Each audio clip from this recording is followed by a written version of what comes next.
Hello दोस्तों, welcome to my YouTube channel Justice Hub Official. तो चलिए आज हम देखते हैं बेल यानी कि जमानत, उसके बारे में, उसका अर्थ, उसके कितने प्रकार का होता है, उसके रिलेवेंट प्रोविजंस के बारे में और उसका प्रोसीजर कैसे होता है। तो चलिए स्टार्ट करते हैं।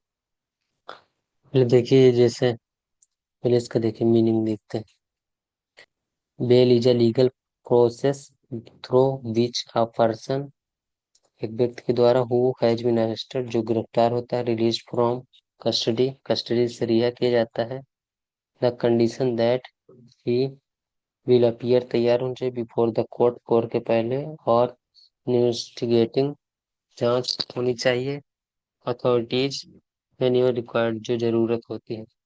चलिए क्लासिफिकेशन ऑफ बेल देखते हैं। वर्गीकरण तो मेनली देखिए फोर टाइप्स का होता है। पहला regular bail, anticipatory bail, interim bail and default statutory bail. Regular bail का मतलब नियमित जमानत, उसके बाद जो आता है एंटीसिपेटरी बेल, उसका मतलब होता है अग्रिम जमानत। एंड अंतरिम बेल का मतलब होता है अंतरिम जमानत। एंड डिफॉल्ट स्टेटरी बेल चौथा। तो चलिए स्टार्ट करते हैं रेगुलर बेल। रेगुलर बेल में देखते हैं कि regular bail is granted to a person who has already been arrested and in police और जुडिशियल कस्टडी। इसका मतलब है कि जो पहले से गिरफ्तार होता है पुलिस या फिर जुडिशियल कस्टडी में, उसको रेगुलर बेल के अंतर्गत आता है। तो इसके देखिए रिलेवेंट प्रोविजंस कहाँ दिए गए हैं। तो सेक्शन 478 ऑफ बीएनएसएस। बीएनएसएस जो देखिए, बीएनएसएस कहाँ से आया है, रिप्लेस किया गया है इसके स्थान पर सीआरपीसी, क्रिमिनल प्रोसीजर कोड। ठीक है, ये इसके उसमें आया 2023 से चालू हुआ है, 2024 से चालू है, 2023 का एक्ट है। तो चलिए देखिए, और देखिए सेक्शन 478 क्या कहता है, बेल इज बेलेबल ऑफेंसेज। ठीक है, और उसके बारे में देखिए, और जो ये 480 क्या कहते हैं, bail is non bailable offences.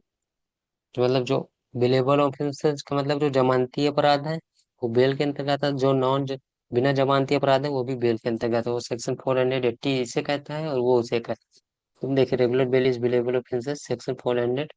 But इसके मीनिंग के बारे में जानते हैं। बेलेबल ऑफेंसेज मतलब bail is a matter of rights, उसका अधिकार है बेल का। तो इसको कौन देखिए देता है, एक तो पुलिस ऑफिसर दे सकता है, दूसरा मजिस्ट्रेट देता है। इसका देखिए कंडीशन देखेंगे। तो इसका देखिए accused must execute a bail bond, the accused must appear before the court whenever required, court की जरूरत होती है। Example simple hurt, minor assault, defamation. इसके फीचर्स क्या क्या हैं देखिए। Bail can not ordinary be refuse, refuse नहीं किया जा सकता आमतौर पर। The accused has a right, legal right to be released. इसका कारण है कि एक मतलब कानूनी अधिकार है कि इसको रिलीज किया जा सकता है। The court has been very limited discretion, limited में है ये डिस्क्रिएशन। तो regular bail is non bailable offence. इसका देखिए 480 देखते हैं, तो इसका मीनिंग देखते हैं।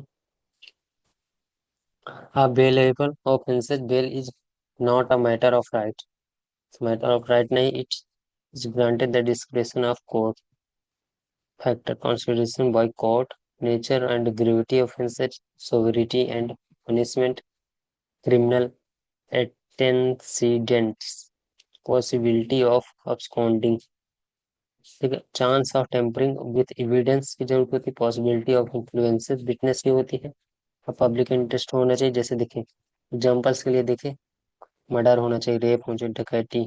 Procedure of regular bell, regular bail का प्रोसीजर क्या क्या होता है देखिए। एक तो अरेस्ट, फर्स्ट नंबर स्टेप देखते हैं step by step. Arrest of the accused, उसको गिरफ्तार किया जाएगा। Filing of a bail application, bail application के लिए फाइल किया जाएगा। नोटिस टू द प्रोसिक्यूशन, उसको नोटिस किया जाएगा। हियरिंग ऑफ बोथ पार्टीज, दोनों पार्टियों का सुना जाएगा। एंड उसके बाद आता है passing of the bail bond, bail order मिलेगा, पास होगा। और education of bail bond and surety, bail bond लगेगा एंड श्योरिटी मतलब गवाह लगेंगे। रिलीज फ्रॉम कस्टडी, और फिर लास्ट में वो कस्टडी से रिलीज किया जाएगा। अब इसी का देखिए सेकंड क्या आता है, एंटीसिपेटरी बेल। इसका देखिए रिलेवेंट प्रोविजंस क्या है। ये सेक्शन 482 ऑफ बीएनएसएस में दिया गया है। इसका मीनिंग देखते हैं। तो anticipatory bail is a direction of the court in the event of arrest the application the applicant can be released on bail. It is a pretext. ये अरेस्ट होने से पहले वह कोर्ट में जा सकता है और अपने लिए बेल का ऑर्डर ले सकता है। इसका देखिए उद्देश्य, to protect innocent person from release of implication and unnecessary arrest. जो मासूम व्यक्ति है उसके लिए इसका मुख्य पर्पज है उसको इम्प्लीकेशन, गलत जो भेद है, तो जो गलत उसके ऊपर उपदेश लगाया गया उससे बचाना। इसको कौन अप्लाई कर सकता है? तो कोई भी व्यक्ति, पहली चीज, has a reasonable apprehension that he may be arrested of a non वेलेबल offences. Non वेलेबल offences के अंतर्गत आता है विच कोर्ट कैन ग्रांटेड। तो इसको देखो, court of session, high court, सत्र न्यायालय इसके अंतर्गत आता है। देखिए, सत्र न्यायालय और उच्च न्यायालय, दो आते हैं। ठीक है, अब इसके देखिए कंडीशन देखेंगे। कंडीशन में देखिए, कॉपरेट विथ इन्वेस्टिगेशन, उनका इन्वेस्टिगेट होगा, जांच होगी, उसमें कॉपरेट करना। And not live India without permission, और भारत को छोड़कर किसी बाहर देश में नहीं जाना। नॉट थ्रेटन्स विटनेस, सबूतों को मिटाना नहीं है मतलब। And appear before the investigating officer when required, और इन्वेस्टिगेटिंग ऑफिसर को पहले बताना है। इसका देखिए इंपॉर्टेंट केस कौन सा है, Gurbaksh Singh Scindia versus state of Punjab. इसमें सुप्रीम कोर्ट ने क्या कहा कर तो इसमें सुप्रीम कोर्ट ने क्या कहा था, anticipatory bail is an important device to safeguard personal liability. जो एंटीसिपेटरी बेल है ये इम्पोर्टेंट है किसके लिए, जो सेफ गार्ड पर्सनल लाइबिलिटी को सेव करता है। इसका देखिए प्रोसीजर देखते हैं एंटीसिपेटरी बेल का। पहले आता है एप्रीहेंशन ऑफ अरेस्ट, सेकंड में आता है एप्लीकेशन बिफोर सेशन कोर्ट और हाई कोर्ट, स्टेप थ्री में आता है court here the prosecution, court सुनेगा उसका। एंड चौथे में आता है कि कोर्ट ग्रांट्स और रिजेक्ट्स द एप्लीकेशन, कोर्ट जो प्राप्त कर सकता है आज, रिजेक्ट कर सकता है उसका application. If granted the accused is released immediately upon arrest, और यदि वो अरेस्ट होने के तुरंत बाद रिलीज हो जाता है तो कहा जाता है एंटीसिपेटरी बेल। तो अब आता है अंतरिम बेल। अंतरिम bail is a temporary bail. यह टेम्पररी बेल है जो granted for a short period, एक कम समय के लिए होता है, until the final disposal of the regular bail of anticipatory bail application. इसका देखिए पर्पस क्या है, तो to protect applicant from immediate arrest until the court decides the main application.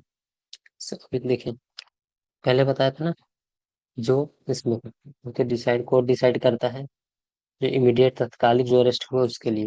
इसका क्या क्या फीचर्स हैं, तो टेम्परेरी इन नेचर, ये एक तो नेचर में प्रकृति में टेम्परेरी है, granted a fixed period, fixed period के लिए दिया जाता है, और anti automatic expires after the prescribed period unless extend, और ये ऑटोमेटिक खत्म हो जाता है उस समय सीमा समाप्त होने के बाद। जैसे एग्जांपल देखते हैं, a person files N anticipatory bail application and the court grants prosecution from arrest for 10 days until the next hearing।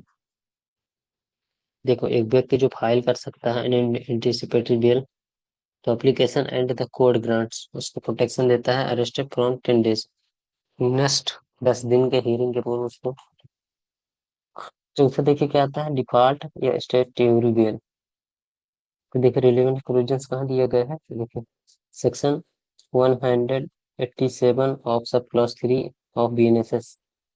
तो इसका मीनिंग देखिए देखते हैं, default visa statutory rights that arises when the investigating agencies fails to complete the investigation and file to change file the charge sheet with within the prescribed time।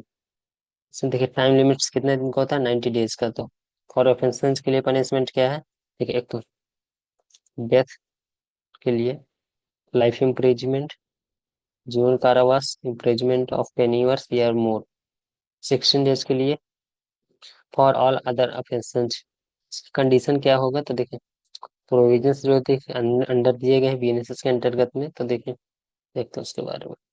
भारतीय Nagarik Suraksha Sanhita 2023 contains the following important provisions relating to bell.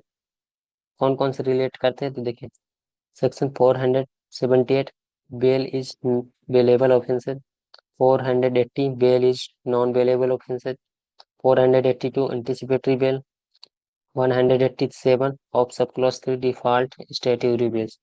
Bail and non bailable offences. Bailable offences पहले बताया है।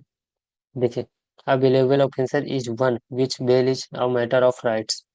ये feature देखिए क्या क्या दिए गए हैं, accused the rights of released on bail, the police officer and magistrate can not ordinary refuse bail. Police officer और मजिस्ट्रेट इस बिल को कैंसिल नहीं कर सकते यदि रिक्वायर्ड है, कंडीशन ऑफ फुलफिल, उसकी जो रिक्वायर्ड कंडीशंस हैं वो फुलफिल है। एग्जाम्पल्स के लिए सिंपल है टू माइनर असल्ट, दो चीजें जो साधारण मारपीट और माइनर असल्ट।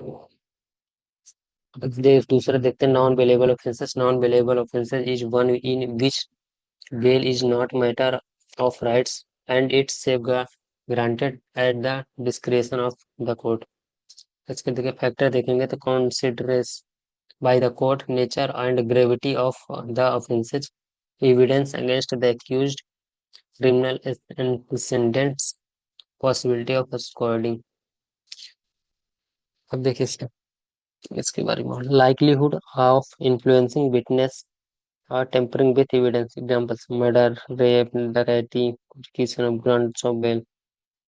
पहले देखिए अरेस्ट होगा, पुलिस के द्वारा फाइलिंग एप्लीकेशन किया जाएगा बेल के लिए, और हियरिंग होगा, जुडिशियल कंसिडरेशन होगा, nature of the evidence, available evidence, criminal history of accused, chance of fleeing from justice, possibility of tampering with evidence, last में आता है बेल ऑर्डर।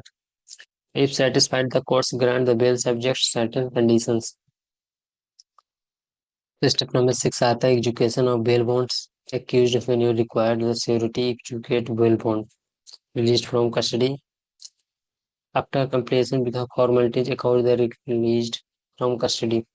अब देखिए इसके लिखे ये वाला दिए गए हैं, बेल आपका कैंसिल भी हो सकता है। द कोर्ट में कैंसिल बेल इफ एक्यूज, यदि तुम करोगे misuse the liability granted by the court, court के द्वारा जो दायित्व दिया गया उसको मिस यूज करोगे, रिटर्न्स इन्फ्लुएंस और witnesses, tampers with evidence and commits another offence, दूसरे भी अपराध कर दो तो fail to appear before the court directed, direct court इसको फेल कर सकता है।